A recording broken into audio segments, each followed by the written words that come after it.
Hey guys, and welcome to the Working Money channel. This is a tweet retweeted out by Alex Cobb. How do you feel about XRP right now? Apparently the Gemini exchange did respond saying that they are excited. Now, of course, this was from yesterday when price action was still rising. As you can see on the chart, XRP has taken a bit of a breather after several days of bullish momentum. Now we're getting an XRP retrace here, guys, back under 60 cents. As of the time of this recording, we're seeing XRP trading in and around 57.6, so 0.576. We did actually see, though, a high of 63.7. So in terms of XRP price momentum, XRP did go as high as 63.7. We have retraced a little bit, guys, but this is par for the course. It's actually, probably pretty good because we cannot expect green candlesticks all the way to the top, especially not for the next few months. We do need these cooling down moments so that, an XRP price increase remains healthy. You can see here on the daily chart, I did plot this trend line yesterday, and you can also see that XRP has maintained its price above that trend line. So that is positive news as well. It's not like we were seeing it do this and then come right back down underneath the trend line. Next price point to conquer, though, it's looking like it's going to be up here close to 75 cents per coin. If we can get up above 75, and then finally that 95 cent price point right up here, 94, 95 cents, that would be the next hurdle. But we are getting very, very close as of the time of this recording with XRP trading in and around 57.6. We are only about 30% away from that first hurdle at 75 cents. So we're getting very close, guys. It is looking very positive. Let's bring up Bitcoin here. Bitcoin, it was also cooling down mostly yesterday. Today, we're still seeing bullish momentum on the Bitcoin chart. If I throw it on the hourly, you guys can see Bitcoin did reach a high of $66,200 per coin. Let me throw that up there, and you guys can see that there. I'm going to put a price label up there for you. 66.1, and the trend just kind of doing its thing, up and down, making higher lows here. So hopefully we can get past that and make some new higher highs. But again, this cool down period, all par for the course. Nick was even talking about the warning signs. The warning signs were there for XRP, and I kept telling you all to keep an eye on the BTC pair. That is something that goes underrated, I think. I don't think a lot of people do pay attention to the XRP BTC pair. I'm going to bring that up too. I'm going to throw that on the daily for you guys here, and I'm just going to put that chart here on automatic so we can actually see what is happening for XRP to BTC pair. Over the last several months, we've seen XRP come down into this zone, which was that same zone that we saw back in 2020 and 2021 before XRP did really shoot up. And we're in that zone again, guys, in that same support level. And we did see an XRP price move up significantly compared to Bitcoin, but now we're seeing that retrace. And, it could be that we do see one of those double bounces before we move up. It's all, a bit of a mystery still. We did see a bounce back in 2021. It was early 2021 where XRP did make this high. It came back down into the zone. So it did actually reach this price point up here before bouncing back down in that zone and then really making its high coming out of there. So there is still, again, I got to reiterate, we're not at the top yet. There is still a lot of time before we see the top of the market. Everyone is asking why XRP is pumping, says Nick. We now have rumors heating up of a settlement or something even crazier. So there have been rumors, guys, that we're getting closer to settlement. We're getting further into the summer, so it is looking more and more promising as the days go on. The reason XRP is pumping is because it's gaining a ton of strength against Bitcoin, which we just went over. We knew that the BTC pair had bottom, yet so many were ignoring it while fudding XRP. Typical retail behavior. Well, the entire market, we're all looking at Bitcoin. The altcoins have been doing their thing. Of course, for more information on what I'm doing this bull run, guys, I'm going to be posting another update before the end of the week. You can follow me at patreon.com/workingmoneychannel. It's my trading journey this bull run. I'm letting you guys in on all the steps I'm taking, and I will be making another post before the end of the week. Right now, sentiment is in the neutral category, so we haven't really, I think yesterday was 58, today is 57, so we haven't dipped down too much, even though the market is technically red today. Bitcoin is down about 0.65%. Ethereum's down about 0.91. We've got some other cryptocurrencies down as well. XRP taking the brunt of the hit, though, although XRP in the last 7 days has been up the most. So XRP is down 5.65%, although it was up 29.47% in the last 7 days. That rivals Bitcoin at 10%. It rivals BNB coin at 7.5% and even Solana at 11.16%. So XRP has been, outperforming many of these cryptocurrencies. So even taking a 5% hit still brings it on top over the last 7 days. BlackRock, Franklin, Bitwise, Invesco, Grayscale, and Fidelity, guys, they've all updated their S1s for spot Ethereum ETFs. This is coming from Michael Branch. And guys, this is also going to bring a lot more interest into the market from institutional buyers, okay? They're paving the way for a possible listing coming, drumroll please, next week. This is a major development in the firm's quest to receive approval from the SEC, given that the firms are setting their management fees, an indication that they are in the final stages of preparing for trading. BlackRock, an asset management firm, has quoted a 0.25% fee for its spot Ethereum product. In the amended S1 registration statement, the firm pointed out that it is entitled to waive all or a portion of the fee for any period. The fee is charged based on a daily basis with an annualization and is due and payable on a quarterly basis. So here they're just talking about some of the other firms and some of their fees. You guys can see them over here. Franklin Templeton, post-waiver fee, 0.19%. We got Van Eck at 0.2%. Bitwise at 0.2% as well. 21 shares, 0.21%. And then the following Fidelity, iShares, Grayscale, Invesco. Grayscale and Invesco at 0.25%. So the bigger news here, though, is that they're all revising their S1s to get this ready, hopefully getting launched by next week. So they're saying that the date here, I think, is July the 22nd or 23rd, something like that. According to the senior Bloomberg ETF analyst Eric Balchunas, the SEC asked for the final S1 forms from the issuers and plan to declare effectiveness on July the 22nd. So that would be Monday, this coming Monday, with the launch following on July the 23rd. So there you go. The launch would be on the Tuesday. They want their forms in, deadline on the Monday. This timeline indicates that the firms are in the last cycle before they complete the approval process with the SEC. So this could, this would greenlight a spot Ethereum ETF, but also would usher in more money into the space. And then maybe we would get that same kind of thing that we saw for Bitcoin right before the ETFs really started picking up. For the ETFs were announced right here in January, where we saw that big uptick. Then we saw that huge retracement. Then Bitcoin just catapulted to new all-time highs. So on the Ethereum chart, we have been seeing, Ethereum's pretty much just moving with the market right now. We did see a high of Ethereum up to $4,100 roughly.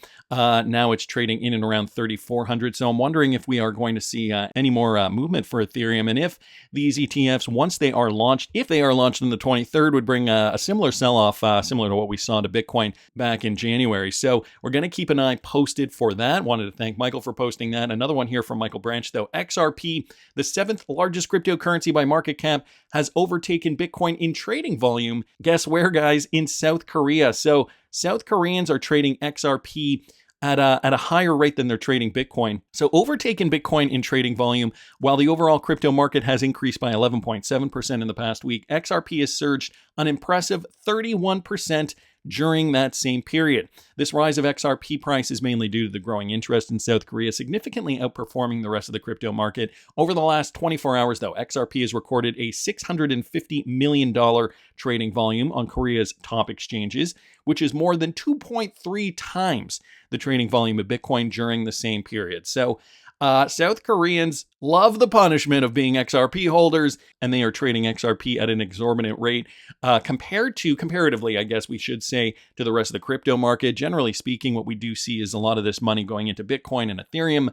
Not so much going into XRP, but guys, in Korea, it's a different story. On Upbit, Korea's largest exchange, XRP alone commanded $526.8 million in trading volume, overshadowing Bitcoin's $203.57 million. This dominance highlights XRP's resurgence, driven by renewed interest from South Korean investors.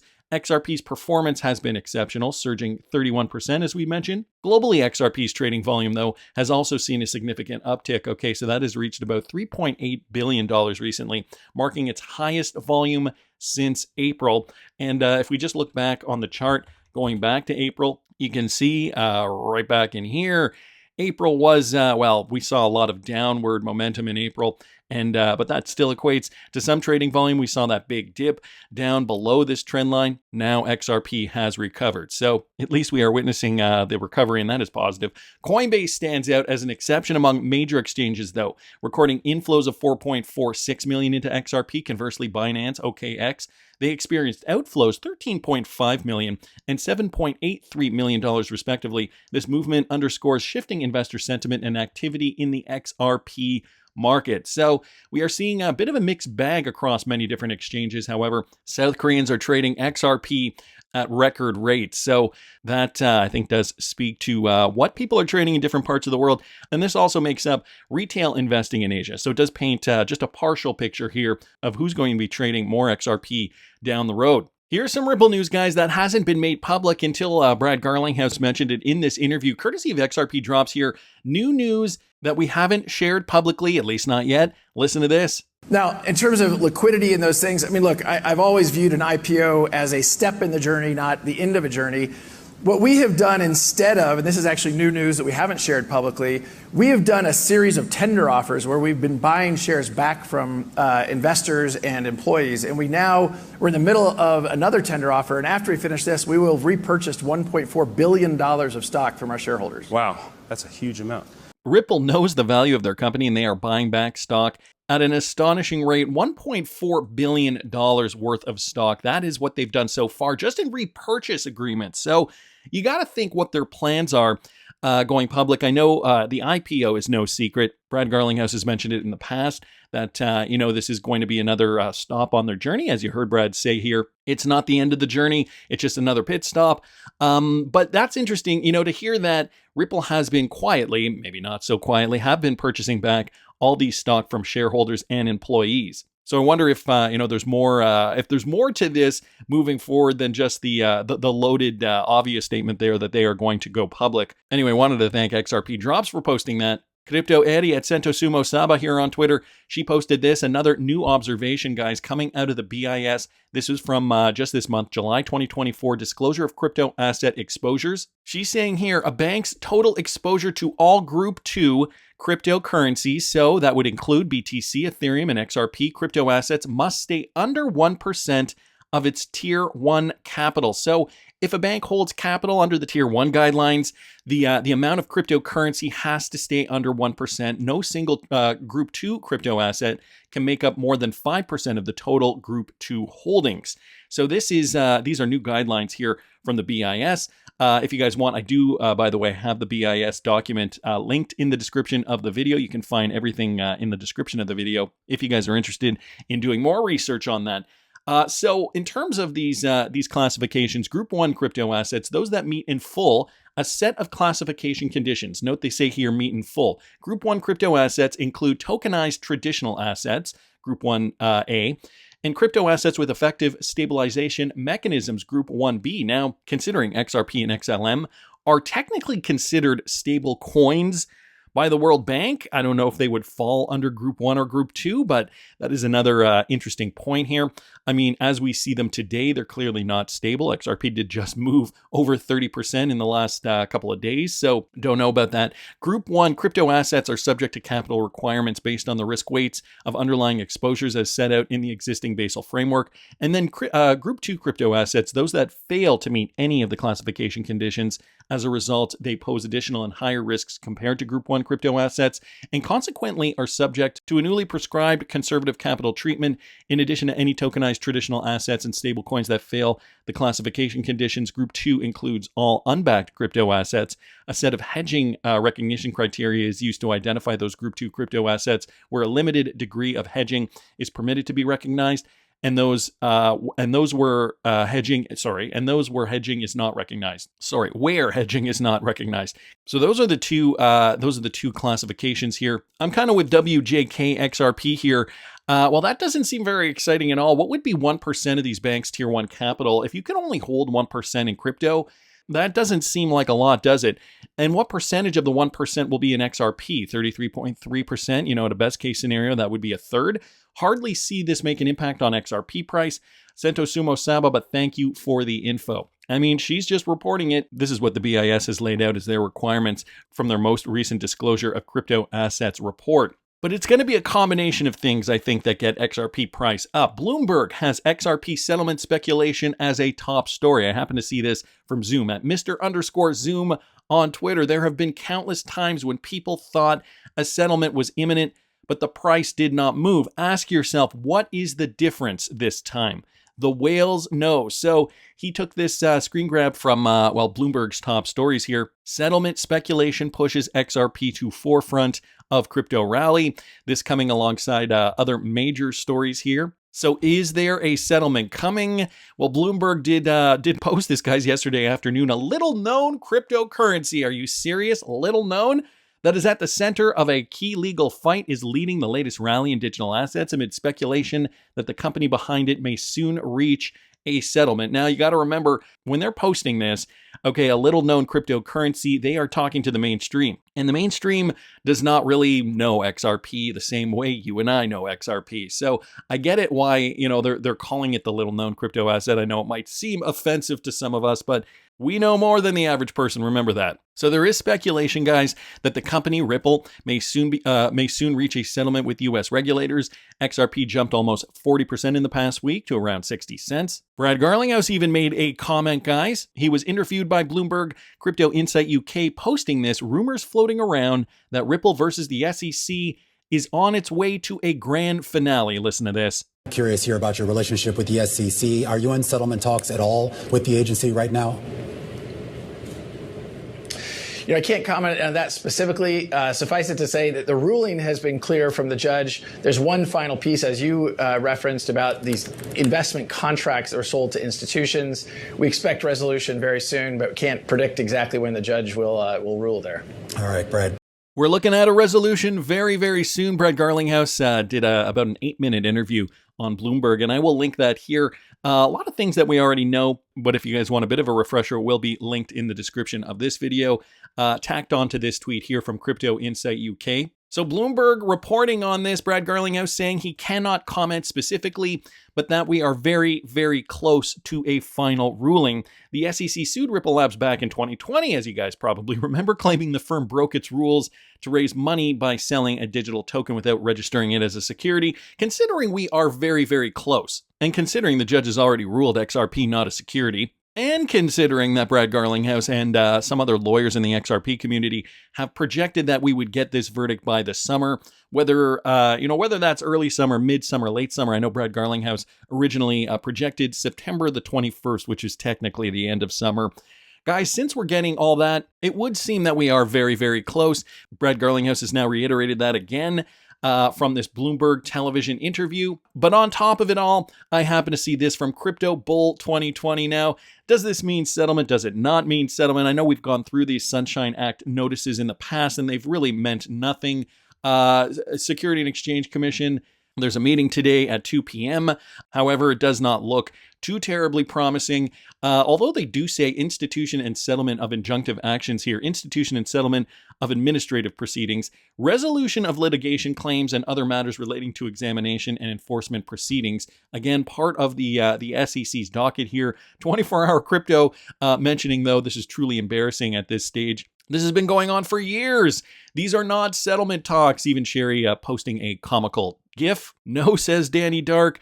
You've been around long enough to know that they have these meetings all the time. Every time someone like you is yelling from the rooftops that there's a settlement inbound, and that is, generally the case. We don't know. We're only speculating at this point. And to put an end to the rumor, scams are bad at Scam Detective 5 did post this. SEC and Ripple settlement has in fact been canceled. If it was a settlement, well, does not look like we are getting that meeting today regardless. So I don't even know if this had to do with settlement, but guys, Brad Garlinghouse has declared a settlement is coming very, very soon. This is probably not why we're seeing the price of XRP rise. However, I'm very, very satisfied to see this price action, even though it is late in the game. That's just my opinion, but I want to hear what you guys think. Please subscribe to the channel if you haven't already. Like the video if you like the content I'm providing. I always love hearing your comments. See you in the next one, guys.